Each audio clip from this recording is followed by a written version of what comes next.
So today I'm going to be making some tzatziki dip, and I just grated my English cucumbers, and I put some salt on them to get all the water out. And as you can see, they haven't even been sitting there 2 minutes, and there's a ton of water here. So we'll just keep progressing along. I'm going to let it sit 15 minutes, and then I'm going to wring it out in a cloth, and then we'll follow and do the next steps as we get further along. So here we have some of the water that came out of those cucumbers for the tzatziki dip. And now I move them over into a towel, and now we'll finish squeezing the daylights out of them, which is what you have to do because you want them as dry as can be. So I'm probably not going to be able to do this with one hand, so I'm going to just kind of show you as I squeeze what comes out. But this is what, you can see how wet the cucumbers still remain. So I'm going to squeeze it, and then I'm going to take it back and show you what I did. So after some pretty intense squeezing, as you can see, look at the amount of water that is left in that dish from those cucumbers. So now that they're drained off, we'll continue with the rest of the recipe. But you have to really squeeze and squeeze and squeeze. Hi everybody, I did promise I was going to be doing some Greek today, so I did do some video clips of preparing the cucumber, which I'm hoping to splice into this, but if not, all I did was I peeled 2 English cucumbers, and then I drained them in a strainer with some salt for 15 minutes, and then I put them in a towel, and I squeezed them until they couldn't breathe anymore, until I couldn't breathe anymore. And so they should be looking like this, extremely dry. That's how you want your cucumber for the tzatziki dip to be.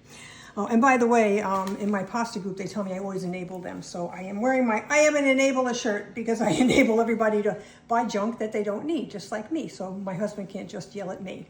So that's my enabler shirt. So let's look at the rest of the ingredients for the tzatziki. We have dill, 2 to 3 tablespoons of finely chopped dill. This is red wine vinegar. You can use lemon juice. I actually like the vinegar in the tzatziki better. This is the olive oil, the Greek olive oil that we're trying out today. The one I showed you yesterday in the video, Lesvos Farms, extra virgin olive oil. This is Greek olive oil, so I thought very appropriate for the tzatziki dip. This is 3 cloves of garlic that's been crushed, 1/2 cup of sour cream, and this is whole milk Greek yogurt. I usually use the small containers of the Fage 5% Greek yogurt. I didn't have any today, so this is whole milk, and it's 450 grams of yogurt, which is equal to 3 of the small 5-ounce containers of the Greek yogurt. And really at this point, all you do is dump it in. In this container, I put a little sea salt, black pepper, a little garlic salt, and some of the garlic, not granulated garlic, like the roasted garlic in this, a little roasted garlic. I didn't measure it, I just eyeballed it and put it in. And now all we do is add it in, and the tzatziki is done. It really doesn't take long once you prep everything. So the sour cream is going in. The yogurt's going in. And I will put a picture up later, plated, because I'm just going to put this in the refrigerator. It's for dinner tonight, so I am not going to plate it now. And then we have the garlic. You can grate the garlic if you prefer. I have a garlic press. I don't waste time grating garlic ever. The red wine vinegar. The dill. You can use 2 to 3 tablespoons of dill. I'm not a fan of a lot of dill, so I probably used about 2 tablespoons here. I'm starting with 2 tablespoons of the olive oil. I love the color on this olive oil. It's a little bit lighter than the Italian olive oil, which I think is good here because you don't want the olive oil to steal the flavor, but you want the profile there very subtly in the background. And then all the herbs are in.